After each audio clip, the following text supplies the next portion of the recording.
Discretion. What you're about to hear is the full testimony given by Cassie Ventura today. The government calls Cassandra Ventura. How old are you? 38. What is your work? Musician and entertainer. How long were you with Sean? 10 years. Did you get in arguments? Yes, it would result in dragging. What else did he do? Me in the head if I was down.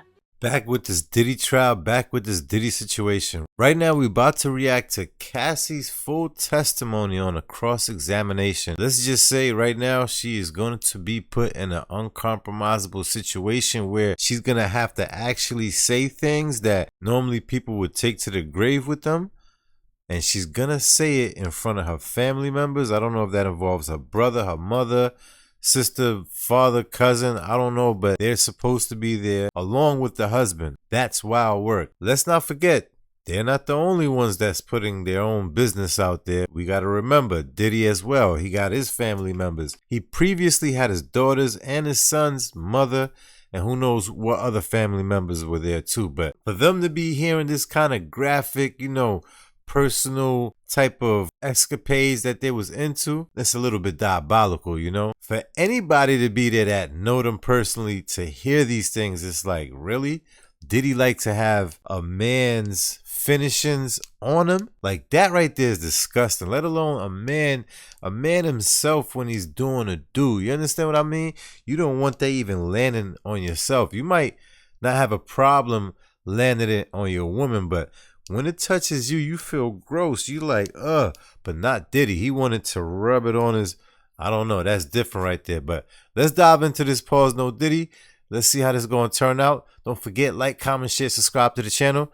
Let's roll the clip. Let me stop wasting your time. Let's go. Discretion. What you're about to hear is the full testimony given by Cassie Ventura today. The government calls Cassandra Ventura. How old are you? 38. What is your work? Musician and entertainer. How long were you with Sean? 10 years. Did you get in arguments? Yes, it would result in dragging. What else did he do? Me in the head if I was down. How frequently was he? Too frequently. I would get black eyes and Let me show you a video. Where is this? The Intercontinental in Los Angeles. It was after a freak-off. What does that entail? The hiring of an escort, setting it up. How did you feel when he first asked for it? Confused, nervous. I wanted to make him happy. Did you agree to one when he first proposed it? Yes. Then there were more. It wasn't something I wanted to do, at least not that frequently. I didn't know what no could turn into. What do you mean? Making him angry. What were you afraid would happen if you said no? That he had materials. What did you give the government? Laptops. I've handed up GXB. Do you recognize it? Yes, I've reviewed this drive. It has communication and documents pertaining to Mr. Combs. Did you review photos on it? Yes. What's this photo? Me in 2004 with Carrie Morgan. When did you sign with Bad Boy Records? 2006. It was a 10-album deal. Did you release any after late 2006? No. Who's in this photo? Kim Porter. She was Sean's ex from before me and the mother of his children. Where did you celebrate your birthday in this photo? In Las Vegas. Carrie Morgan was there too. We're out on his patio on my 21st birthday. VMAs. What happened then? Sean kissed me in the bathroom. I ran back to my hotel. I told Carrie. When you got back to New York? I'd visit him at the Trump Hotel in Columbus Circle. His apartment was being renovated. What were you doing with your music career? Trying to come up with a concept. Sean called all of the shots. What is the age difference between you and Sean? 17 years. How did you feel when Sean invited you to hotels? Nervous, excited, like we were going to talk about music. He introduced me to... Yeah, right. I didn't understand it. Did you visit Sean in Miami? Yes, I went with Carrie Morgan in Dallas, Austin. What did you and Sean do together? He gave me Blue Dolphin on a boat. Had you once before taken... All right, now that's part one. There's 3 parts. I'm going to go to part 2 right now. But before I go to part 2, it seems like she was tricked with the money. At 21, anyone is impressionable at that age right there. Anything anyone does, you're just like in awe. You're like, oh my goodness. So any little thing he did was special to her. But being that being the caliber of the person who he is, it just made it even better and easier. You know what I mean? But in any day, she could have just said, I'm not with this right here. Obviously, she really wanted the fame. She wanted something bad from him So obviously this is why she endured all of this. I'm not victim shaming her or anything. I'm not saying Diddy was right for what he did. The only thing I disagree with what Diddy did was put his hands on her. Anything as far as putting hands on anyone or anyone getting unalive, I'm not with any of that. As far as his personal life, if the man want to be a fan, that's on him. We just going to have jokes all day. Don't bring that over here. We know what type of time he's on. Now, as far as the abuse and things like that, I can't condone any of that work right there. So let me go ahead and roll the second clip. Again, this is the audio from the cross-examination. Let's roll the clip. When you took it intentionally with Sean, how did it feel? Like rolling. At the time, what did you think? That we were spending a lot of time together. I thought we were monogamous. Was it made public? No, I was his artist. Also, his family, his children. Who was linked to him publicly? Kim Porter. How did Sean treat you at this time? We had fun. What was his lifestyle like? He had all these assistants. He could get things done. He traveled quite a bit. What's this photo? Sean and I at a strip club in New York, like 2007 or 2008. Halloween. How did Sean's moods vary? Day to day. When it swung, could you describe it? Anger, zoning out. How did it impact you? Greatly. The next thing I knew, I was getting hit in the face. There was also psychological. He'd tell me to watch my mouth, change my face. How would he keep tabs on you? We didn't live far apart. He'd send security to come find me, or a trusted assistant.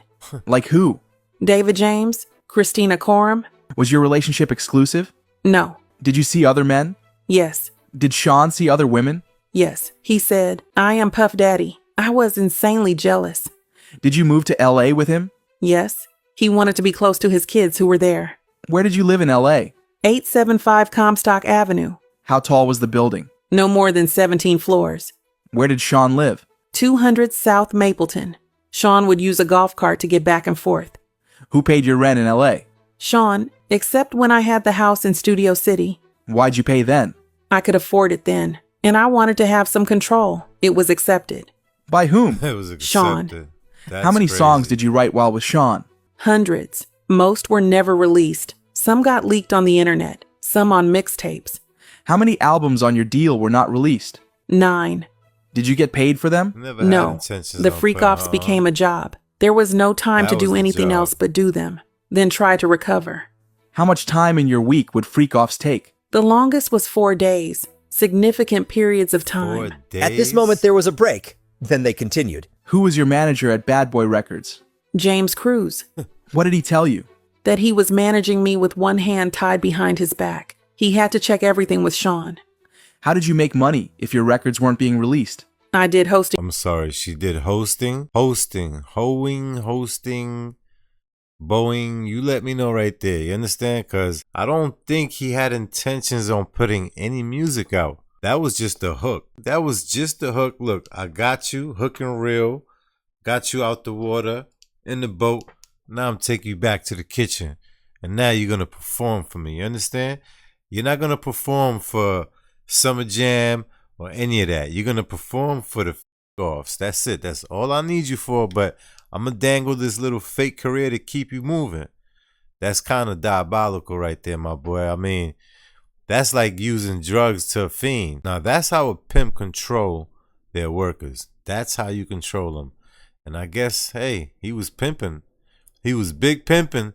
And now he in San Quentin. No, I'm just playing, but this is no joking matter, man. This is serious right here. So now this is diabolical. We're about to go ahead and roll a clip for part 3, but oh man, your boy Diddy, that control issue that you have, it kind of trickled down to everything you do, to every aspect from A to Z. I'm talking about maybe from your business to your everyday life and even to your personal relationships with women and, you know, the other weird stuff you're into. Your control took a toll. So let's go ahead and continue rolling this clip by Cassie, this cross-examination. Oh man, oh man. Comments did Sean make about your physical appearance? That I looked too Mexican with my hair like that. How did he like your nails? White, French tipped. Hair? It varied. I shaved my head in 2009. Your body? He told me to work out, prepare for the freak-offs. How did you feel about his comments? It varied. What else did Sean pay for? Cars. Did he give you cash? Yes, but he would take things away depending on how he felt. What else would he take away? My self-confidence. Who would take things away? Staff. I assume staff. At this point, there was an objection by the defense. Then the judge said to disregard the last answer. Who took your laptop and phone? Security. How long would they be gone for? However long I was being punished for. How often were you in contact with Sean's staff? Daily. Who are in these photos? Christina Coram and Ms. Fletcher. What did you call Ms. Coram? KK. And who's this? D-Rock. He was Sean's security. How frequently were you in Sean's residences? All the time. Did they all have safes? Yes. What did you observe in them? Cash, jewelry, cameras, and videotapes. In New York, LA, Miami, and Alpine, New Jersey. Do you recall an incident between Sean and Suge Knight? Yes. We were having a freak-off in LA. D-Rock came in and said Suge was down at a diner. Sean drove over there. What was your reaction? I cried, said don't do something stupid. Were you ever handed a gun? Yes. We were going to a club in downtown LA. We'd taken mushrooms. I was high. I was told to put the gun in my bag. I was freaking out. Who was present? A driver, security, and Sean. Another time I saw them get dressed and grab guns and leave in an SUV. How long were they gone? 30 or 40 minutes. Let me switch topics. How soon into the relationship did Sean mention to you? First 6 months or a year. How old were you? 22. Why did you agree to try a freak-off? Good question. I wanted to make him happy. Where was the first freak-off? That's crazy. One of his homes in Los Angeles. Who is this? The first escort. Do you know his name? No. I'll call him the first escort. Were you aware he was paid? Yes. To dance and to have intercourse with me. What drugs did you take? Ecstasy and alcohol. Before things started. Did you disguise your appearance? Sean said we would disguise ourselves. I wore a masquerade mask. What was a session in a freak-off? Until the escort finished. How many sessions with the first escort? At least 2. How did you feel? I was high, so I didn't feel much. Dirty and confusion, and that he was happy with me. Why did you feel you couldn't say no? I didn't want to make him angry. I don't like the fact that she keeps saying I didn't want to make him angry or upset. Why you don't say the truth? The truth is you wanted the bag and you will put up with anything and see past anything just as long as you can acquire what he has. I mean, that's plain and simple. I'm not saying it makes it right for what he did, but that's the real truth right there. It's not because you don't want to make him angry or upset. I mean, what are we really doing right now? You know what I mean? I understand at that point you was 22, but you ain't that young. You're young, but you're not a kid. You're an adult. You understand what I'm saying? You're a young adult. You feel me? You can make your own decisions. If you can make these kind of observations, you may be young-minded, but you don't have a child's brain. So you could have got up and left. Any day you wanted, you could have picked Monday through Sunday. You could have left, but you stayed because you wanted what he had. Let's be serious right now. If he worked at Home Depot, no disrespect to anybody who works there, but I'm just saying, according to the money he has, that's a big difference. And she wouldn't be putting up with any of that. She would have went to the police and said, look, this man is putting hands on me. The things that some people would just surpass when it comes to money, you know, morals, dignity, all of that out the window. They don't care. They just want the bag. Go in the comments, run it up, flood it up. Let me know your thoughts on this right here. I'm telling you, this is getting spicier and spicier. I'll see you guys on the next one. Don't forget, like, comment, share, subscribe to the channel. Let's get this channel over 50K. See you in the next one.